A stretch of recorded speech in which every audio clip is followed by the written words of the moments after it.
Mana yang dikatakan rahasia itu? Sebelum adanya tubuh dan ruh. Yang dikatakan rahasia bagi tubuh dan ruhnya Bapak Ibu itu yang dikatakan namanya dengan nur nih.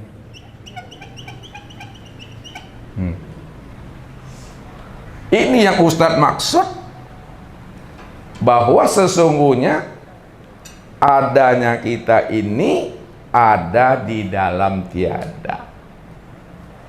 Adanya diri Bapak Ibu itu adanya di dalam tiada. Yang tiada itu siapa tadi? Ini ya. Adanya diri kita itu di dalam kekosongan.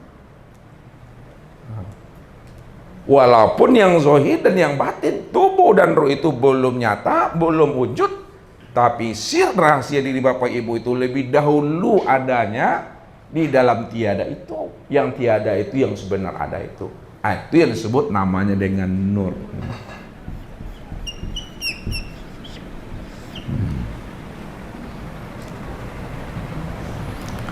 Maka nur ini yang disebut namanya dengan nur ilahi. Nur ilahi. Nur ilahi itu artinya adalah nur apa? Nur ilahi apa artinya? Nur ilahi artinya nur Tuhan. Oh, nur ilahi itu disebut nur Tuhan. Kenapa nur ilahi disebut nur Tuhan? Karena memang asal nur ini daripada Tuhan. Karena nur itu asalnya daripada Tuhan, maka dikatakanlah namanya nur ilahi, nur Tuhan. Tuhan itu siapa namanya? Baru Allah tuh. Aku luri-luri ngaji itu mah. Aku suka belok-belok mana? Bakecian kaji ku tinggi mana? Yang membuat kaji tinggi itu Ustaz atau Bapak Ibu? Ustaz. Bapak Ibu yang membuat tinggi nggak Ustaz? Ustaz apa tanya saya? Jadi nur ilahi dikatakan nur Tuhan karena asalnya daripada diri Tuhan. Namun nur ilahi yang katakan nur Tuhan itu namanya adalah Allah. Tuh. Ini yang menjadi rahasia diri kita Bapak Ibu. Nur itu yang menjadi sir daripada diri Bapak Ibu tuh. Ini Ustaz buat sir. Inilah yang lebih dahulu ada sebelum adanya diri Bapak Ibu. Itu. Ini suratnya tuh. Surat Maryam. Ya kalau tidak salah, surat Maryam. Coba nanti lihat ayat 9. Wa qad khalaqtuka min qablu wa lam taku syai'a. Sungguh engkau telah aku ciptakan sebelum nyatanya dirimu. Sungguh aku telah menjadikan dirimu padahal sebenarnya dirimu belum ada sama sekali. Belum nyata, tapi telah ada dirimu. Makanya adanya diri kita ini ada di dalam tiada. Ya, ada dalam tiada. Itu yang diri Bapak Ibu nur, itu yang sir. Sekarang yang nur ilahi atau sir itu telah sempurna dia menjadi alam.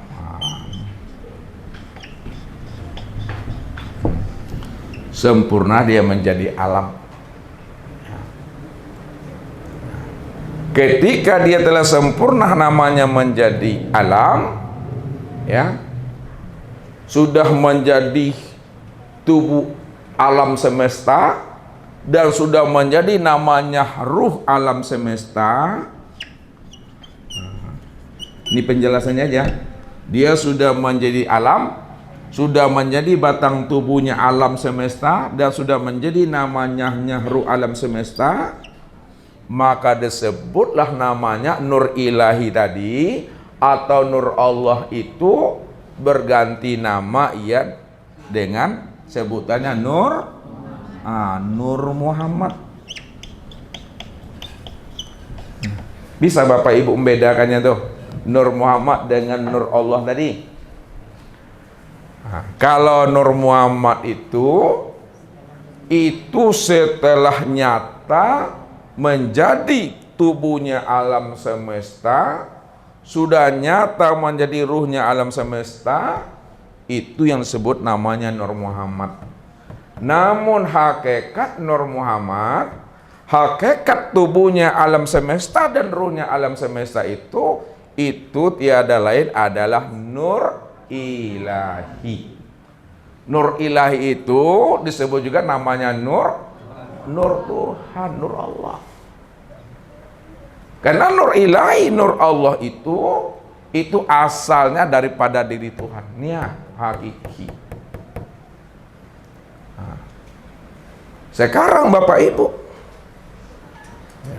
nurnya alam semesta yang sudah menjadi tubuh dan sudah menjadi sekalian ruh yang disebut namanya Nur Muhammad, maka sempurna Bapak Ibu Nur Muhammad itu pada insan.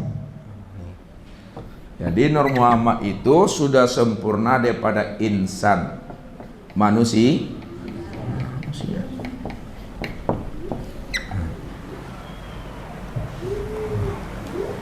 Sudah sempurna dia menjadi manusia, zahir dan batin. Kenapa zahir dan batin? Karena Nur Muhammad tadi itu pada alam semesta sudah nampak tubuh alam semesta, sudah nampak pula ruhnya alam semesta. Untuk melihat tubuh dan ruhnya alam semesta tadi yang disebut Nur Muhammad itu sempurna pada insan. Maka insan ini ada tubuhnya dan ada pula ruhnya. Kalaulah Nur Muhammad telah sempurna pada insan, insan itu ada tubuhnya, insan itu ada ruhnya, sedangkan tubuh dan ruh itu adalah insan, sedangkan insan itu adalah kesempurnaan memandang Nur Muhammad. Maka bernamalah insan itu Muhammad. Ini Muhammad. Jadi payah enggak Bapak Ibu mencari Nur Muhammad itu? Payah Bapak Ibu mencari Muhammad? Enggak payah dong mencari Nur Muhammad, karena Nur Muhammad itu sudah sempurna menjadi insan. Yang payah itu mencari Nur Aini. Itu yang payah, bukan Muhammad payah. Ini Nur Muhammad nih. Ya, kesempurnaan memandang Nur Muhammad itu pada diri Bapak Ibu. Itu yang disebut namanya Nur Muhammad tuh. Sekarang siapa insan? Nah, lihat. Jadi jangan dipandang insannya kita itu, ya. Jangan Bapak Ibu pandang insannya manusia itu manusia atau insannya kita. Tapi pandanglah sebenarnya insan atau manusia itu tiada lain adalah tajalli min tajalliyatillah. Bahwa insan itu tajalli dari kenyataan daripada diri Allah. Jadi yang mengatakan insan itu bukan manusia. Walaupun Bapak Ibu insan, walaupun Bapak Ibu manusia, sabananya Bapak Ibu nak manusia dong. Bapak Ibu nak orang dong. Kalau Bapak Ibu nak manusia dan ndak orang, Asia yang mengecekkan Bapak Ibu orang dan manusia itu Allah yang mengatakan al insanu sirri wa ana sirruhu. Yang manusia itu, nih lihat. Yang manusia itu sirri wa ana sirrahu. Yang manusia itu adalah rahasiaku dan akulah yang manusia itu. Allah yang menjelaskan bahwa dirinya itu yang menjadi rahasia insan, dan insan itu aku, kata Allah. Bukan Bapak Ibu. Kalau dikatakan diri Bapak Ibu itu, nah, lihat, adalah insan. Yang insannya diri Bapak Ibu itu yang disebut namanya Nur Muhammad. Nur Muhammad itu sebenarnya adalah Nur Allah. Kalaulah Nur Muhammad itu sebenarnya Nur Allah, maka Nur Allah itu tiada lain adalah Allah itu sendiri. Itu maksudnya apa?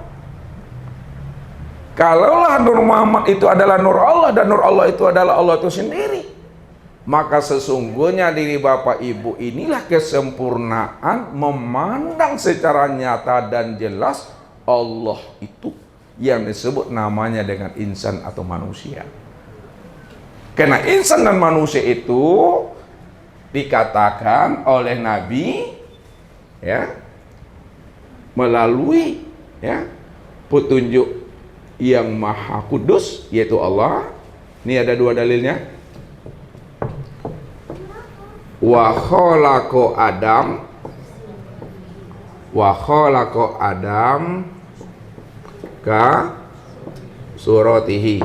Apa artinya nih? Wa khalaqa Adam ka suratihi, dan dijadikan Adam itu sesuai dengan gambaran dirinya. Nyanya siapa tuh? Allah. Adam itu dijadikan sesuai dengan gambaran diri Allah. Yang kedua, wa khalaqa Adam ala surati ar-Rahman. Artinya, wa khalaqa Adam ala surati Rahman, dan dijadikan Adam itu sesuai pula dengan gambaran Ar-Rahman. Ar-Rahman siapa? Allah. Kalaulah Ar-Rahman itu Allah, maka sesungguhnya diri Bapak Ibu inilah gambaran untuk memandang diri Ar-Rahman itu sebenarnya.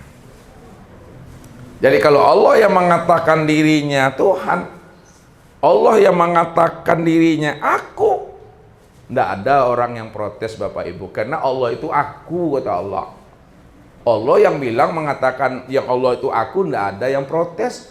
Tapi kalau Bapak Ibu mengaku-ngaku aku Allah, banyak orang protes mah. Disabi orang Bapak Ibu gilo kalau nak sewai.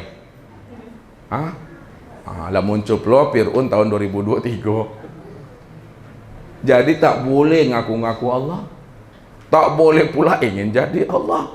Tak boleh pula menyanding-nyandingkan dengan Allah. Tak boleh pula menyamakan Allah dengan kita Bapak Ibu.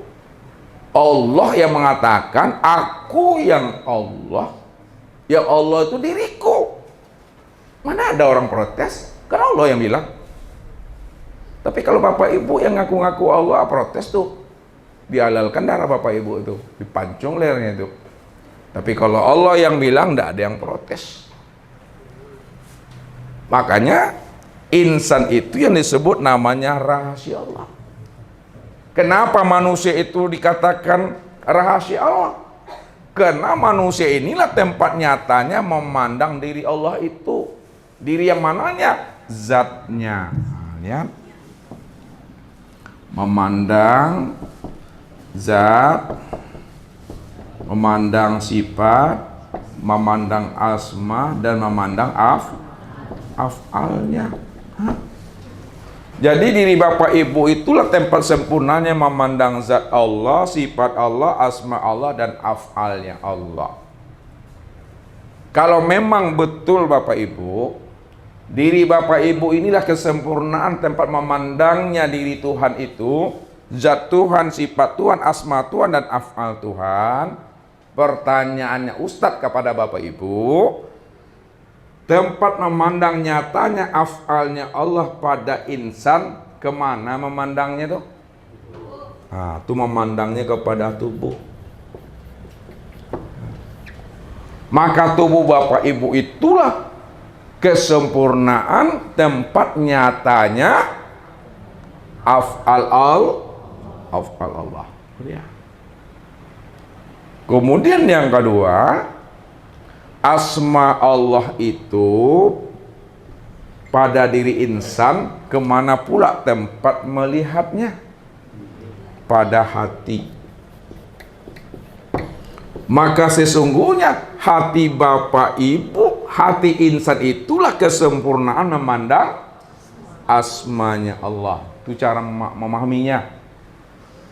Sifat Allah pada insan, kemana tempat melihatnya? Kepada ruh. Maka sesungguhnya ruhnya insan itu tempat nyatanya memandang sifatnya Allah. Zatnya Allah pada diri insan, kemana pula tempat melihatnya? Kepada sir. Maka sir itulah sebenarnya tempat sempurnanya memandang zatnya Allah. Maka kumpulan sir, kumpulan ruh, kumpulan hati, tubuh, kumpulan zat, sifat, asma dan af'al Allah, ini yang disebut dengan ungkapan wujudullah. Apa artinya? Wujudnya Allah. Maka diri Bapak Ibu inilah sebenarnya wujud Allah itu. Kenapa diri Bapak Ibu itu tempat kesempurnaan memandang wujud Allah? Karena dia cuma yang ada dengan sendirinya. Kalau dia cuma yang ada dengan sendirinya, maka segala yang ada dalam bentuk rupa yang berbeda, dalam bentuk wujud yang lain, itu tiada lain adalah diriku. Kalaulah segala yang ada itu tiada lain diriku, itu sebenarnya yang ada ini, itu adalah benar-benar aku. Itu yang dikatakan dia itu wajibal wujud. Apa artinya itu? Wajib ada. Dia cuma yang ada semata-mata itu. Maka disitulah kesempurnaannya diri Bapak Ibu itu. Jadi kesempurnaan diri Bapak Ibu itu sebenarnya adalah kesempurnaan tempat nyatanya memandang diri Allah. Pada saat Bapak Ibu sudah sampai makomnya, sudah sampai pahamnya kepada wujud yang hakiki, maka diri Bapak Ibu ini sebenarnya telah kembali, namun alun pulang lagi. Kembalilah pulang alun. Kenapa dikatakan ala kembali? Karena Bapak Ibu sudah mengenal akan rahasia diri Bapak Ibu itu yang sebenarnya. Kalau Bapak Ibu telah mengenali akan rahasia diri Bapak Ibu yang sebenarnya, itu maksudnya Bapak Ibu itu telah kembali namun belum pulang.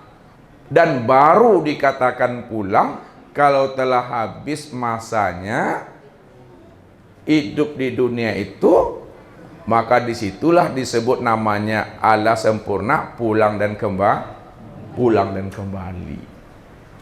Nah, jadi pulang dan kembalinya Bapak Ibu itu betul-betul pulangnya itu betul-betul pulang kosong. Pak Mas Ustaz, betul-betul pulang kembali Bapak Ibu itu betul-betul pulangnya kosong. Karena asalnya kosong, kembalinya kosong balik. Jadi makom yang seperti itu, ini yang disebut makom Aryan namanya. Makom Aryan. Aryan tahu artinya? Aryan. Nah. Aryan ini artinya telanjang. Makom Aryan, makom yang sudah telanjang. Apa maksudnya makom telanjang? Apakah betul-betul dibuka baju ini dan dibuka celana ini? Kalau dibuka baju, dibuka celana di antara awak ke kilometer 7 oleh orang tua. Itu orang yang sewa itu mah. Bahasanya tadi ODJ? Oh, orang dalam jiwa. Maksud Ustadz, orang yang sudah sampai pada makom kosong, orang yang sudah sampai pada makom Tuhan, orang yang sudah kembali membawa kosong, dikatakan makom Aryan, makom telanjang, tidak ada lagi dirinya yang merasa dirinya yang wujud.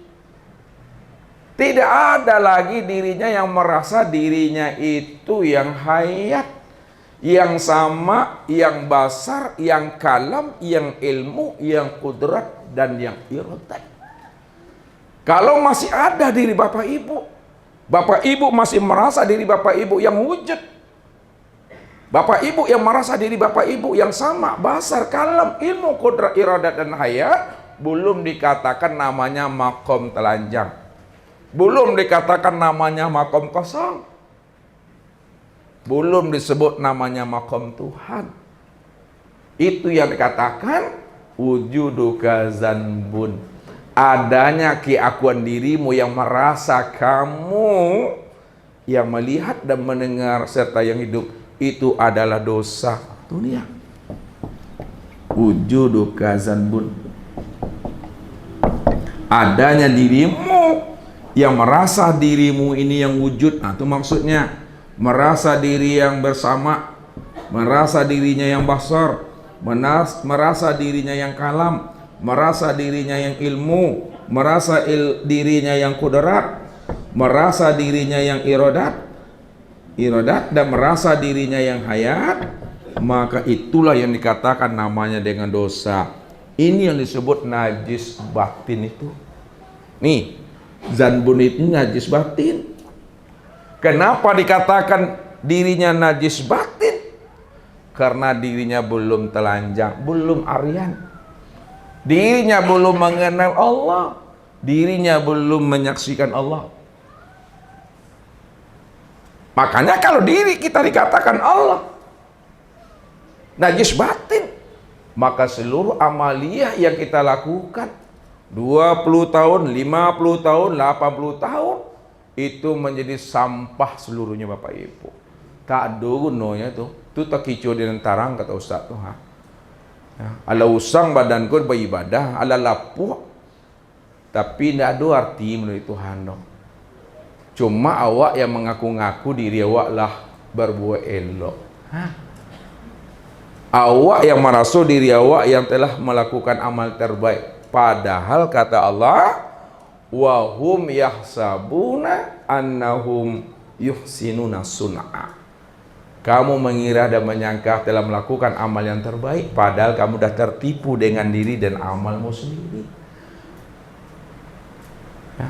Kenapa? Karena kamu masih punya pakaian diri. Nah, pakaian diri maksudnya tahu? Masih ada wujud keakuan diri yang merasa. Ini yang diingatkan Allah, fawailul lil musallin. Ini ayatnya tuh. Fawailul lil musallin. Apa artinya tuh fawailul? Nerakawil bagi orang yang sholat. Apa maksudnya tuh Abdul? Nerakawil bagi orang yang sholat. Sholat isya, sholat namanya subuh, zuhur, asar, maghrib. Nerakawil bagi orang yang mengerjakan sholat isya, subuh, zuhur, maghrib itu. Apa maksudnya itu? Karena dia merasa dia melakukan sholat. Itu dia jawabannya. Selama orang yang mengerjakan sholat subuh, zuhur, asar, maghrib, dan isya, dia merasa dirinya yang sholat, maka selama itulah dirinya dikatakan namanya fawailul lil musallin itu. Nerakawil orang yang merasa dirinya yang sholat. Ya. Padahal diri kita tadi di hadapan Allah itu adalah la haula wala quwata illa billah. Kita ini tidak ada di hadapan Allah. Kalau diri kita di hadapan Allah tidak ada, lalu yang ada itu siapa sebenarnya? Yang ada itu hanya Allah. Kalau Allah cuma yang ada, Allah cuma yang wujud. Maka yang sholat itu siapa? Yang sholat itu aku, kata Allah, as-sholatu li zikri. Tuh dia. As-sholatu li zikri. Yang sholat itu si zikri. Nah, zikri. Zikri itu nama siapa tuh? Nama siapa? Nama Allah. Berpisahkah namanya dengan dirinya Allah? Tidak. Makanya nama Allah itu banyak. As-sholatu zikri. Si zikri itulah sebenarnya yang sholat. Aku yang sholat. Wa an ya'buduni hadza sirati mustaqim. Aku yang menyembah, aku yang memuji, aku yang ingat akan diriku sendiri. Tidak ada diri siapa-siapa. Makanya ketika kita sadar bahwa diri kita di hadapan Allah itu laisal wujud, laisa sama pasar kalam ilmu qudrat dan hidayah. Apa kata Allah? Kif ya Muhammad. Nah, ini jawabannya. Kif ya Muhammad. Ana rabbaka usolli. Nah, ini jawabannya. Kif ya Muhammad. Ana rabbaka usolli. Apa artinya tuh? Nah, kif ya Muhammad. Kif itu artinya berhenti, stop. Nah, jangan lanjutkan. Nah, itu nah, berhenti situ. Ya Muhammad, berhentilah diri engkau ya Muhammad yang mengaku-ngaku yang sholat, yang mengaku dirimu yang wujud, yang sama basar kalam ilmu qudrat iradah dan hayat. Ana rabbaka. Ana ini siapa nih? Akulah Rabbmu. Nah, yang usolli. Akulah Rabbmu yang sholat itu, kata Allah. Kalau Allah mengatakan dirinya yang sholat, namun ingat, setiap nama ada orangnya. Mana orangnya yang Allah yang mengatakan diri yang sholat itu? Yang mau orangnya Bapak Ibu? Hah? Oke, ha. Lihat tuh, oke, ha. Kuah. Nih ya, kurangnya Bapak Ibu aku mesti jale kan. Ikulah buka kulit tanpa isi mah. Basusuan mah ndak jo bisa ro basusuan tu akunya. Ndak jo ditalan dengan ayah tu walaupun tak sadaknya. Tuh, ini orangnya Bapak Ibu. Ya. Jangan Bapak Ibu ragu di situ. Makanya ketika Bapak Ibu sudah paham dan mengerti, ana rabbaka usolli. Pada saat itu kata Nabi, kalla lisanahu. Ini kalla lisanahu. Lisanahu. Kalla lisanahu. Apa artinya? Keluh lidah. Keluh lidah itu tak boleh kita menyebut-nyebut Allah yang sholat. Ya, tak boleh nyebut-nyebut itu. Cukup keluh lidah itu diam aja, cukup paham dan mengerti. Apa sebabnya keluh lidah Bapak Ibu paham dan mengerti? Sebab Nabi katakan man arafallah fahuwallah. Man arafallah fahuwallah. Apa artinya itu? Barang siapa yang telah kenal Allah, Allah itu yang wujud secara mutlak. Allah itu yang sama basar kalam ilmu hayat secara mutlak. Fahuwallah. Maka yang wujud itulah yang Allah tuh. Rupanya Allah tuh segala yang wujud. Nah, Allah tuh segala yang wujud. Allah segala yang ada. Kalau Allah segala yang wujud, Allah segala yang ada, maka segala yang ada, segala yang wujud itu adalah kenyataan aku. Kalaulah segala yang wujud dan segala yang ada kenyataan aku, maka sesungguhnya segala yang ada dan segala yang wujud itu aku. Tidak ada siapa-siapa.